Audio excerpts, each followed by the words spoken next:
அலைக்கும் ஆல். இன்னைக்கு ரைஸ் கீர் எப்படி செய்யற பாருங்க. 1 கப் ஜீரா ரைஸ் கிரைண்ட் பண்ணி எடுத்துக்கோங்க. அதில் கீ போட்டு ரைஸ் ரோஸ்ட் பண்ணுங்க. அப்புறம் 2 லிட்டர்ஸ் மில்க் ஆட் பண்ணி நல்லா மிக்ஸ் பண்ணுங்க.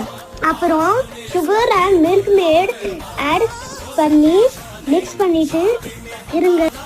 மிக்ஸ் பண்ணிட்டு ஆனால் ரைஸ் கட்டியா ஆகாம இருக்கும். கேஷ்யூ அண்ட் ரேசன்ஸ் கீழ ரோஸ்ட் பண்ணி ஆட் பண்ணுங்க.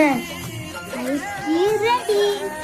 நீங்களும் ட்ரை பண்ணிட்டு எப்படி இருந்துச்சு கமெண்ட் பண்ணுங்க, லைக் பண்ணுங்க, சப்ஸ்கிரைப் பண்ணுங்க, ஷேர் பண்ணுங்க.